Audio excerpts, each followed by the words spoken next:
Jadi kalau orang sholat kok harus bersih-bersih dari najis, bersih-bersih dari kotoran, ini sebutnya karena Islam itu rahmatan lil alamin saja. Padahal intinya sholat itu rohaninya, bukan jasmaninya. Allah tidak melihat penampilanmu, tapi melihat hatimu. Loh, kenapa kok sekarang yang lahir malah lebih dipentingkan daripada yang material saja? Itu ya. Terus, ini gak usah dicari di mana rujukannya ya, ini baru teman, itu rujukannya di mana, ini tanpa rujukan. Namanya ijtihad.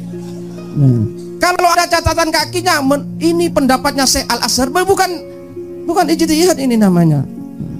Mentek ini namanya. Dari mana malah ditanya itu dari mana? Ya enggak ada ini. Ini hasil ijtihad. Tapi i kecil loh. I kecil. Jangan i besar, nanti dianggap nyaingi Imam Syafi'i nanti. Nah, maka saya merombak ini sudah, nanti masalah yang selanjutnya lain. Hablum minallah hablum minan nas itu saya rombak. Orang kan menyebut sekarang sholat, puasa, haji, hablum minan, ya apa enggak? Hablum minau. Terus apa? Ini baik kepada orang, menghormati tamu, menghormati tangga, istri, hablum minan nas, kan gitu. Nah, sebagai tindak lanjut dari tadi, dari revolusi masalah najis, saya katakan hablum minallah itu bukan urusan fisik, urusan teknisnya. Gitu. Jadi sholat itu bukan serta merta terus pasti hablum minallah. Bisa hablum minallah, bisa juga hablum minan, yang pencitraan hablum minan nas. Ya kan? Hablum minallah sampean ini. Di hadapan Allah gak ada apa-apanya sampean ini. Oh, tidak sedang dengan Allah kok. Jadi saya katakan hablum minallah, sholat itu media yang diberikan oleh Allah supaya manusia bisa menjemput tali Allah tadi. Tapi manusia bisa saja dengan sholatnya tidak melakukan itu. Jadi tidak otomatis kalau sholat itu sedang membangun hablum minan nas. Ya apa enggak? Jadi ada orang karena sudah jadi bupati, sampai sudah sukses jadi bupati, gajinya banyak, sampai tinggal hablum minallahnya yang perlu ditingkatkan. Nah, itu maksudnya suruh rajin ibadah, sholat tahajud, rajin sholawatan. Apa mesti? Belum tentu. Padahal bisa jadi dia dengan jadi pemimpin yang adil, dia itu membangun hablum minallah. Ya apa enggak? Datang ke pengajian tapi pamer di depan rakyatnya, bukan hablum minallah. Nah, maka hablum minallah itu saya revolusi di situ. Tidak suatu yang otomatis. Jadi sholat itu media untuk terwujudnya hablum minallah. Maka orang perlu berusaha bagaimana sholatnya betul-betul menemukan hablum minallah. Kalau tidak, ya tidak. Maka harus bersih dari najis material, fungsional, spiritual kalau ingin ada hablum minallah. Kan hablum minallah itu kan, hablum itu menurut beliau Cak Nun kan satu bahasa dengan kabel. Hablun kabel. Nah, kabel. Sampai bisa membedakan kan antara, memang betul saya sepakat dengan pendapat beliau bahwa hablun itu bukan tali. Ya, kita ini kan sebut tali, ya, tali dari Allah. Padahal saya kira satu kata dengan kabel, hablun, kabel, kabel. Nah itu ya. Nah kalau tali itu kan nggak ada setrumnya, tapi kalau kabel ada setrumnya. Jadi ada aliran cahaya. Jadi orang sholat ini mencoba menghubungkan kabelnya dengan kabelnya Allah, sehingga ada aliran cahaya dari Allah yang masuk dalam hatinya, sehingga inna sholata tanha anil fasa wal munkar. Nah kalau baju korupsi masa bisa tahan anil fasa wal munkar? Kalau banyak tidak bisa. Nah itu, maka saya sebut hablum minallah itu kabel. Nah, ini butuh disambung dalam peristiwa-peristiwa ibadah itu, dan seterusnya dan seterusnya. Itu ya. Gimana ini? Cukup? Nah, sebentar. Satu lagi terakhir. Gimana lagi? Nanti, oh ya belum jam 2 ini. Sampai kalau bosan sama saya gak usah lihat saya, lihat ini saja 2 ini orang. Ya Pak ya, nggak apa-apa ya. Nah, ya. Terakhir ini revolusi yang luar biasa yang terakhir ini. Oke, nah, ya. Ini 1400 tahun belum pernah dipikirkan. Nah, ya. Betul-betul tidak ada ini dimanapun di dunia. Ini yang terakhir. Nah, ini selama ini sampean ini dalam fikih disebut apa ini sampean ini? Orang mukallaf, ya kan? Hukum wajib, haram, sunat. Wajib, sunat, haram, makruh, mubah disebut hukum apa? Hukum taklifi. Hukum taklifi. Hukum taklifi. Taklif itu apa artinya? Pembebanan. Hukum pembebanan. Nah coba bayangkan. Ini yang membuat orang. Jadi yang 5 tadi namanya hukum taklifi. Taklifi itu artinya pembebanan. Terus sampean ini disebut mukallaf. Jadi orang Islam yang sudah balik dan berakal sehat namanya orang mukallaf. Berarti fikih dianggap apa? Hukum tadi beban. Sampean yang Nah, kalau diteruskan berarti Allah itu siapa? Mukallif yang memberi piye iki? Kok sama Allah kok neranya? Ini kan neranya, ya kan? Wahai Tuhan yang memberi beban. Nah, bahaya ini.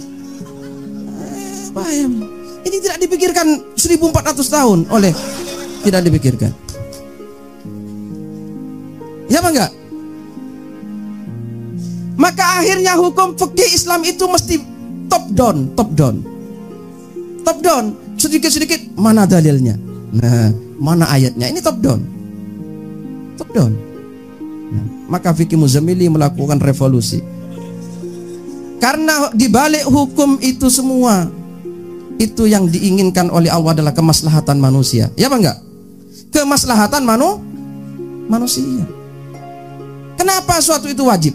Kenapa? Karena sesuatu ini memang sangat-sangat diperlukan oleh manusia, maka wajib. Gitu ya. Sangat penting. Maka Canon bilang ada presiden wajib, ada presiden sun, ada presiden ada presiden ada presiden mo. Nah, butuh kue. Nah, ini wajib. Jadi wajib itu sesuatu yang sangat diperlukan oleh manusia, bukan diperlukan oleh Allah kan? Allah tidak punya kepentingan dengan hukumnya. Nah, ada sesuatu yang sebaiknya dilakukan, itu sunnah. Ada sesuatu yang jangan sampai dilakukan karena akan membawa keburukan. LGBT. Saya juga LGBT. Satu saat nih, laki-laki ganteng beristri 3. Wah. Amin.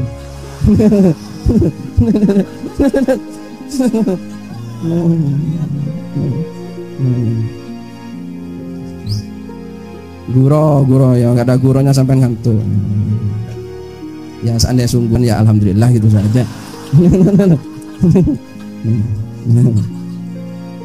Kemarin beliau Danon itu kan bergurau, ternyata jadi kenyataan. Saya yakin beliau tidak sungguhan, dia mau cepat syafaat. Begitu dibuka, anak-anakku nanti ya kalau ternyata ada hujan tolong gini. Nah itu. Padahal beliau saya kira tidak punya maksud sungguhan, tapi karena terlanjur terucap, tidak lama hujan betul. Nah itu lainnya. Jadi ucapan itu bisa jadi doa. Nah berucaplah yang seperti tadi itu. Mana kopinya Mas Eko?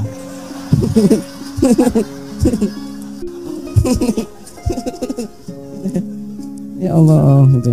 Oh, iya, sehujan betul itu. Sakti. Padahal karena sudah terlanjur diucapkan, Allah menyelamatkan beliau. Nah itu ya, terus dihujankan betul. Jangan sampai beliau berkata itu ternyata omong kosong. Nah itu loh. Nah iya, maka Allah menurunkan. Aslinya Allah tidak mau menurunkan. Terlanjur diucapkan, diturunkan. Nah iya. Nah syukur. Ini ya sudah ya, tak teruskan ya. Apa tadi? Ini kan terus hukum itu taklif. Dan sama hukum formal yang ada di negara pun taklif, ya kan? Isinya hukum itu kan hanya ancaman pasal ini, barang siapa hukuman itu. Jadi fikih terpengaruh oleh itu. Nah, mestinya nggak terpengaruh fikih itu.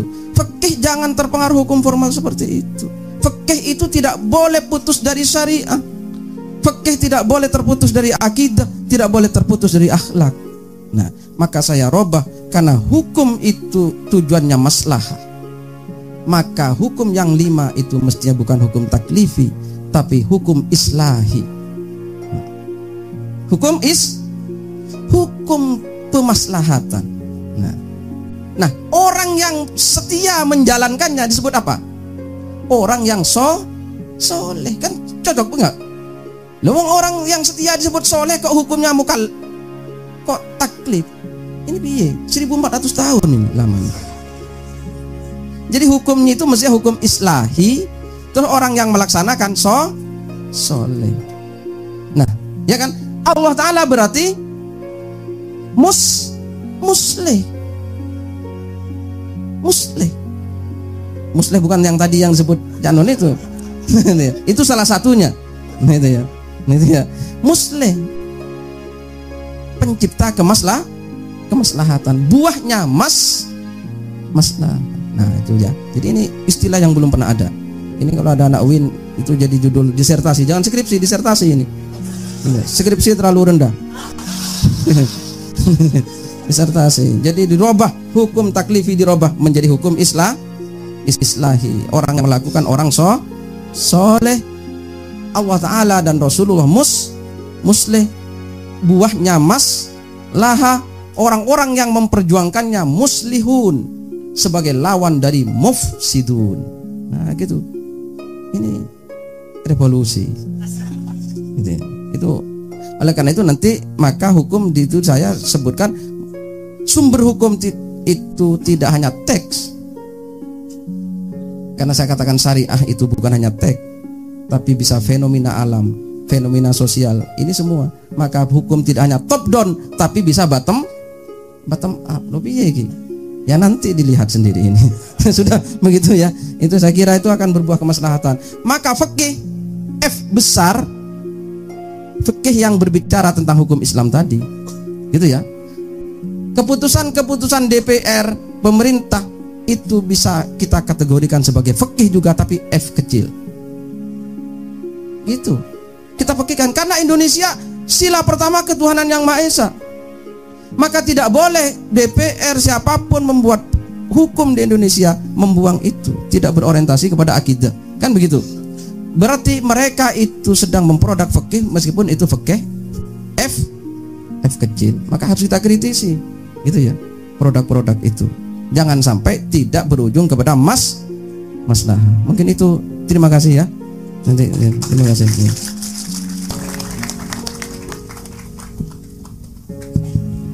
Oke, kita eksplorasi revolusi Muzamili. Tolong menyiapkan diri untuk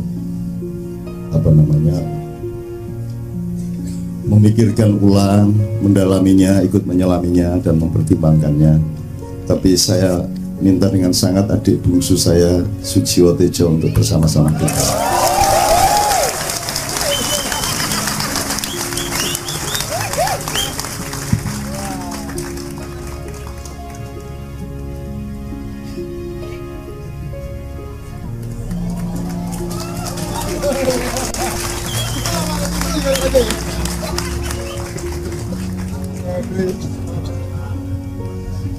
Karena kita membutuhkan polarisasi ya.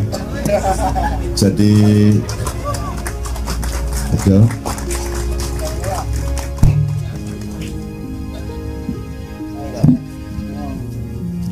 Ini sesama orang Situbondo ya.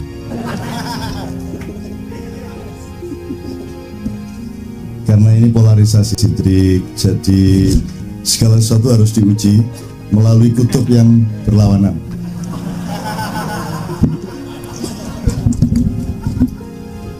Jadi kegelapan hanya fungsi kegelapan adalah untuk memperjelas cahaya. Meskipun si gelap itu tetap gelap juga gitu. Oke, saya persilakan beberapa orang langsung aja. Satu. Oke, Mas Fahmi tolong diorganisir. Tolong langsung maju ke sini Mas, memudahkan teknisnya. Oke. langsung naik panggung juga tidak ada masalah. Oke. Tolong diingat pointersnya. Satu, konfigurasi berpikir dan terminologi penglihatan terhadap peta masalah. Jadi saya kira sekitar 30 tahun yang lalu saya menulis di Tempo judulnya Agama Kok Departemen. Kemudian ini mengilhami Revolusi Muzamili, Syariat Kok Fakultas, yang gitu. Jadi kalau mau meneruskan tadi, syariat sebenarnya Universitas Syariat Islam, ya, fakultas biologi, farmasi, kedokteran, usuluddin, gitu, semua. Tapi Universitas Syariat. Nah, bank-bank juga jangan bank syariat, tapi bank fikih Islam mandiri. Dan gitu. Kalau Anda bilang bank syariat, itu bias, karena syariat itu tatanan, aturan. Jadi kita tidak bisa menyalahkan bank syariat apa mandiri apa BCA apapun, karena syariatnya siapa di situ maksudnya. Dan itu kalau memang Islam, syariat Islam, tapi syariat Islam tidak bisa diklaim oleh satu lokal urusan yang namanya banking, karena syariat lebih menyeluruh. Jadi yang tepat adalah fikih, kan gitu kan, bank fikih Islam atau bank fikhi, ya, fikhi gitu ya, fikhi gitu ya. Oke, itu satu poin. Poin kedua, revolusi mengenai taklif dan islahi tadi sudah, ya. Jadi saya kira ini kan akhlak kita kepada Allah, akhlak kita kepada Allah, ya. Tidak, menurut Pak Muzamil tidak benar dong kalau kita dipikirnya Tuhan punya kepuasan untuk membebani Anda, kan. Tuhan kan tidak butuh Anda sholat, Anda yang butuh sholat. Maka ketika Dia mewajibkan, itu sebenarnya kan cara menyelamatkan, gitu. Maka Anda islah cara supaya Anda terjaga dalam keselamatan. Itu poin kedua. Yang ketiga, yang tiga hal tadi ini untuk menjawab Aziz, ya, misalnya mujahadah atau sebenarnya dari mujahadah itu tergantung Anda mau skala prioritasnya mana. Jadi dari jahdun, ya, itu menjadi jihad. Jihad itu the whole thing. Anda pakai fisik, pakai pikiran, pakai hati, itu jihad. Anda jualan bakso, itu jihad. Karena jualan bakso tidak hanya urusan gerobak, tapi urusan hati, urusan psikologi, urusan segala macam, ya. Nah, khusus kalau jihadnya itu berupa pikiran atau aktivitas intelektual, maka dia disebut ijtihad. Jadi jihad yang sifatnya eksplorasi pikiran ke dalam. Mujahadah itu kan, jadi kalau ijtihad di sini, mujahadah di sini, artinya kamu sedang berada pada puncak penaklukan terhadap nafsumu sendiri. Dan nafsu ini bukan hanya untuk supaya Anda hidupnya halal, tapi supaya Anda mendapat kemuliaan yang lebih tinggi. Anda tidak puasa, tidak ada masalah, tidak jadi jelek.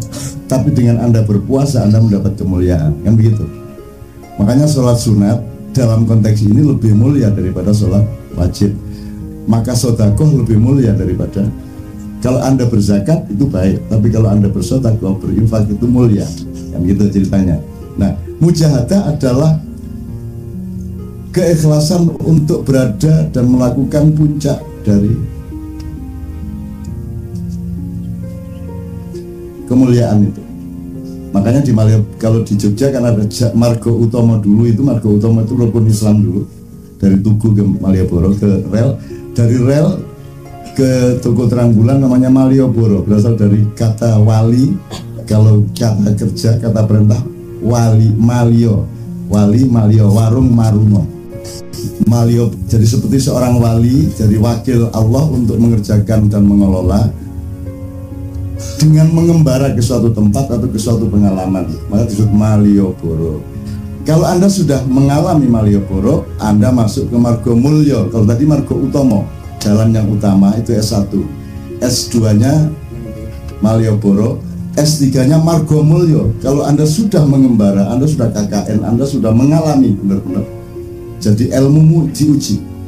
idealismemu diuji, ideologimu diuji, pendapatmu diuji oleh pengalaman dan benturan-benturan, maka kamu akan punya kans untuk memasuki jalan kemuliaan, margo mulya, dari toko terang bulan sampai kantor pos. Kalau sudah sampai kantor pos, Anda sudah lolos S3, sudah namanya panguraan, jadi Anda sudah jadi orang uraan ya. Jadi ini setingkat dengan masyarakat Janjuk nasional. Panguraannya rabi piro gak masalah. Jadi panguraan ini jadi gini, oke. Ini saya ikut menjelaskan ya. Ini berarti saya sangat menyetujui revolusi dia. Ya. Panguraan itu dari kata ura. Panguraan itu berarti Anda berada pada situasi di mana Anda sudah menyala karena kabelnya Allah. Ya, Anda sudah menyala karena kabelnya. Jadi itu kabel dia yang membuat menyala bukan bolamnya, menjawabnya ada arus dari kabel tadi itu ya. Nah, teman-teman sekalian, betul-betul menurut saya tidak terminologis untuk mengatakan bahwa kalau rukun Islam itu hablum minallah, kalau muamalah itu hablum minannas. Itu sangat linear dan sangat elementer dan ada kekeliruan terminologis. Benar Pak Yai Muzamil. Karena kalau Anda memakai ilmu panguraan, ini aku kelihatannya memperhatikan tapi menilai loh. Ilmu panguraan. Gini, kalau Anda sudah sampai ke tingkat panguraan, saya tidak mengatakan itu lebih tinggi atau lebih rendah, tidak ada urusan ya. Tapi pokoknya gini, mana yang bukan hablum minallah? Saya tidak menemukan apa-apa yang bukan hablum minallah. Kalau aku melihat daun, itu wajah Allah. Aku disapu oleh angin, itu kehadiran Allah yang menyejukkan leher dan wajahku. Kan begitu. Tidak ada yang hablun laisa minallah, semua minallah. Nah, ketika datang sesuatu yang tidak dari kabelnya Allah disebut hablum. Misalnya saya disuruh nyalon, apa nyabuk, apa nyacam nyatan calon camat, nyalur calon lurah gitu. Atau nyapres calon ya, itu kan hablum minannas. Jadi kalau saya jawab Aziz, kalau bentuk mujahadahnya sudah kita lakukan, ini semua mujahadah, ijtihadnya sudah kita lakukan, ini ijtihad.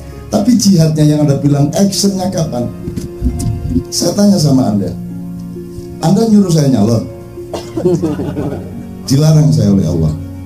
Saya tidak boleh menawarkan diri saya kepada siapapun, even kepada calon istri, jangankan kepada negara. Jadi ya, nomor 2,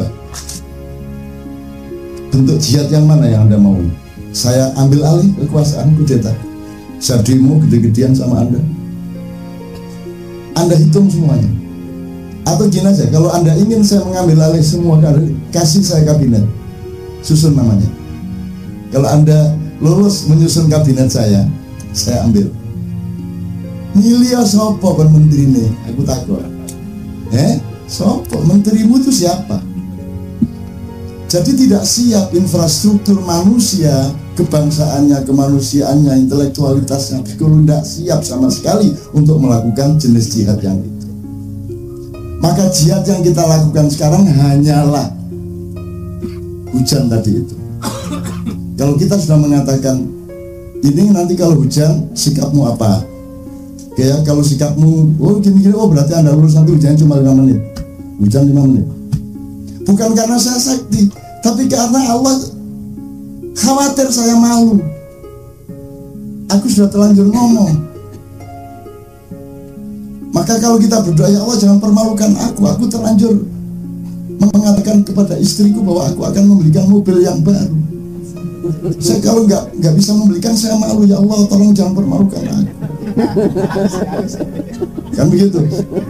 Ini adik saya Muzamil sudah terlanjur ingin 3 istri. Ya Allah jangan permalukan dia ya Allah. Caranya gampang kalau menurut teman-teman siang tadi. Pak Muzamil pura-pura sakit terus ke dokter. Terus dokternya berunding sama dia. Terus dokternya disuruh ngomong sama istrinya Pak Muzamil, ditelepon, Bu, pokoknya Pak Muzamil ini jantungnya agak lemah. Jadi apa saja jangan ditolak ya Bu ya. Gitu. Gitu kira-kira.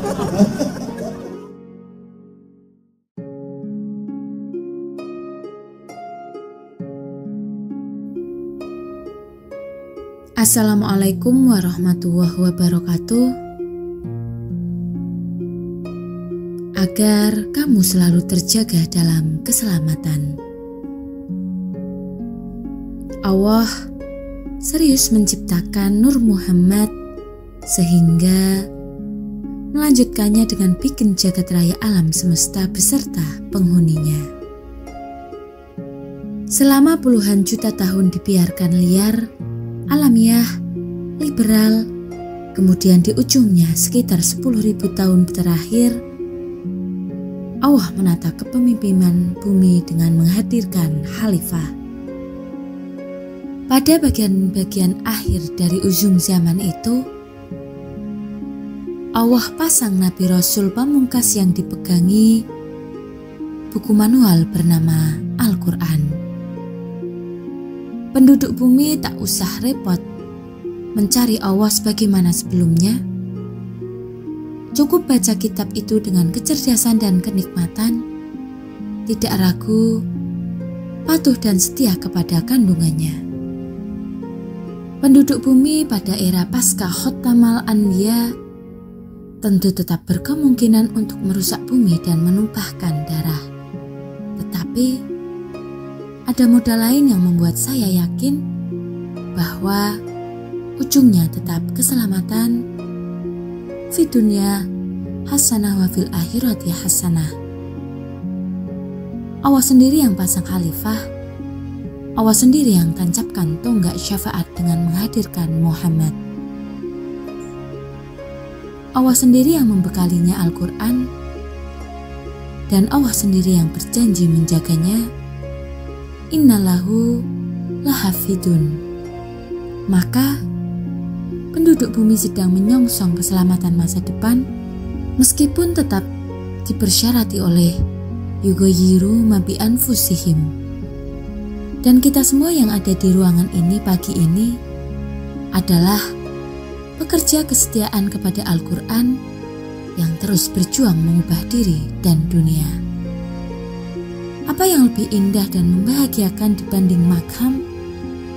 Berjuang menyebarkan bahasa Al-Quran untuk menaburkan dan menyamaikan kandungan nilainya. Apalagi ditambah dengan kemuliaan untuk bersikap toleran kepada suatu cara berpikir dan sistem kekuasaan yang menyebut kita sedang memasuki masa pensiun. Insya Allah, ampunan Allah melimpahi mereka yang membuat dan menandatangani surat keputusan pensiun, karena pasti yang mereka maksudkan bukanlah mempensiunkan perjuangan intisyaru lugotil Quran.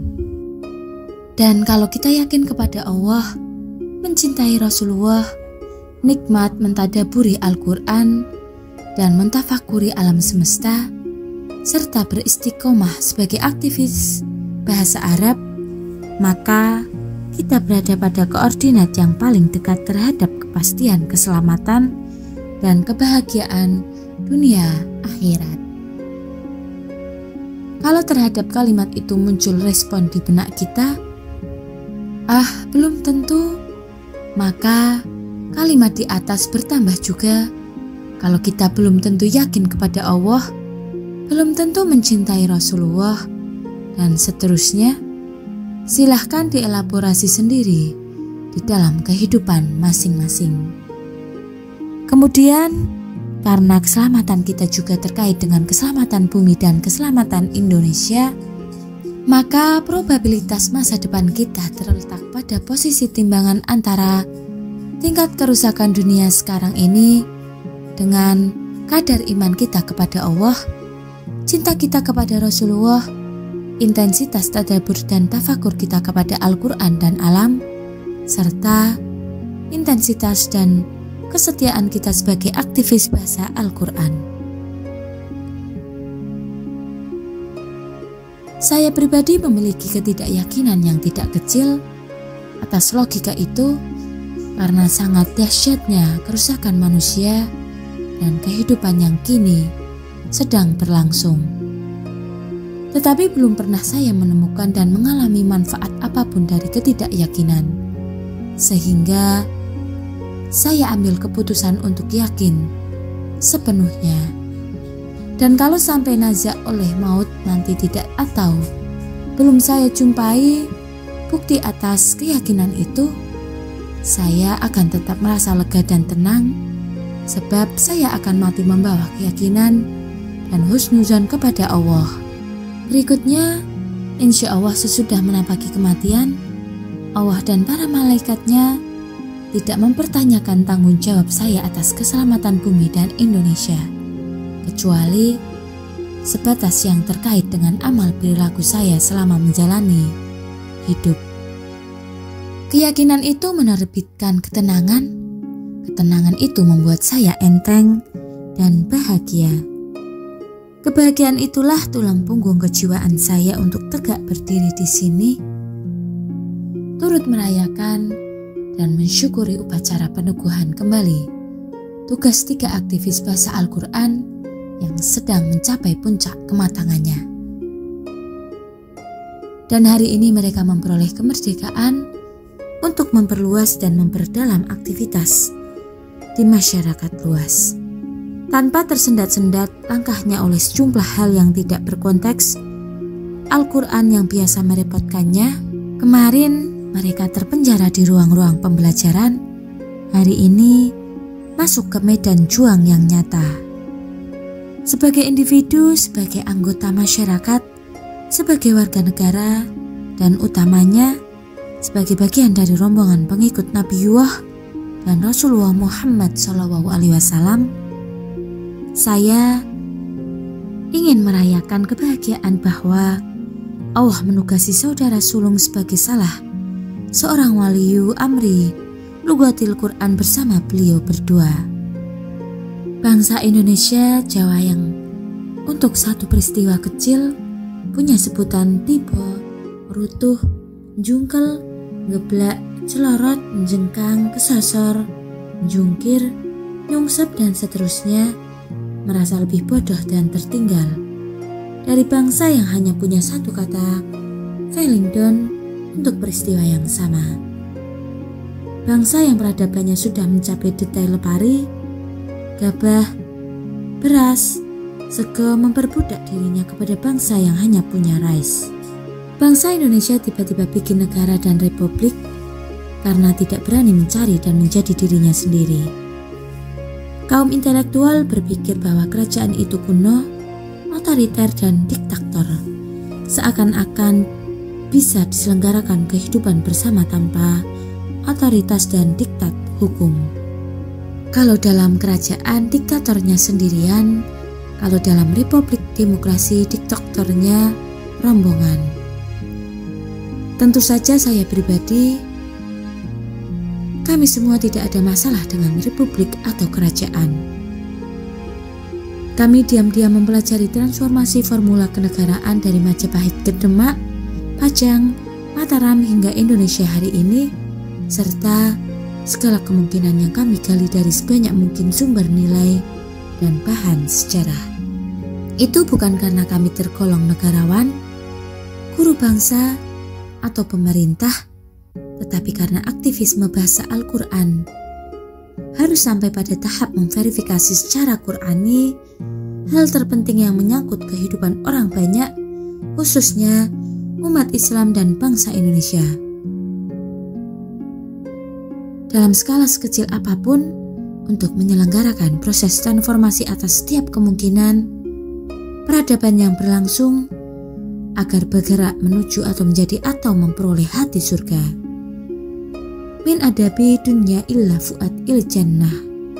Kalau soal bahasa komunikasi internasional, bahasa apa yang paling populer? Itu soal kemenangan dalam pertarungan supremasi sejarah. Bahasa internasional adalah bahasa jaringan bangsa yang menang, samping pada level yang tidak primer. Tentu saja ada pertimbangan pragmatisme kebahasaan. Seandainya Hitler menang, supremasi kebangsaan dan kebangsaan di Amerika Serikat dan Eropa tidak seperti yang kita alami sekarang. Bahkan seluruh muatan pemikiran, ideologi, cara beragama, rasa kebudayaan, dan jenis teknologi juga tidak sebagaimana yang kita kenyam sekarang. Kalau pada suatu hari Allah mengizinkan masyarakat Amerika dan Eropa memasuki dan mengikhlasi logika tauhid, tidak bisa lagi mengelak dari fakta kebenaran Al-Quran. Beribadah kepada Tuhan tidak mengarang sendiri karena sudah punya terminologi tentang ibadah madzoh dan ibadah muamalah.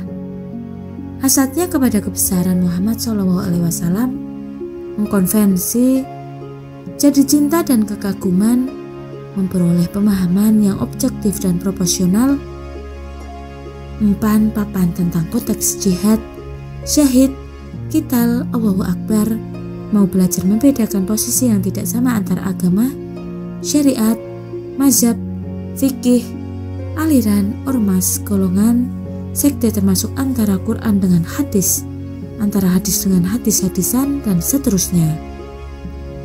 Maka Ra'aitan nas yadkhuluna fi dinillahi ahwaja, termasuk di dalamnya penduduk bumi berduyun-duyun menikmati bahasa Al-Quran.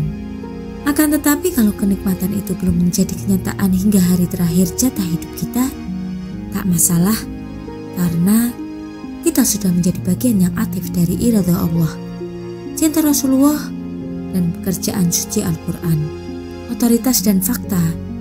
Inna nahnu nazalnaz zikra wa inna lahlulah. Vizun adalah otoritas kekuatan dan fakta yang tidak bisa dilawan oleh siapa dan apapun. Berada dalam keyakinan itu saja sudah merupakan kebahagiaan yang tiada tara. Sekian yang dapat kami sampaikan. Semoga kita semua dapat menuju atau menjadi atau memperoleh hati surga. Min adabi dunia ila fuad ila jannah. Wassalamualaikum warahmatullahi wabarakatuh.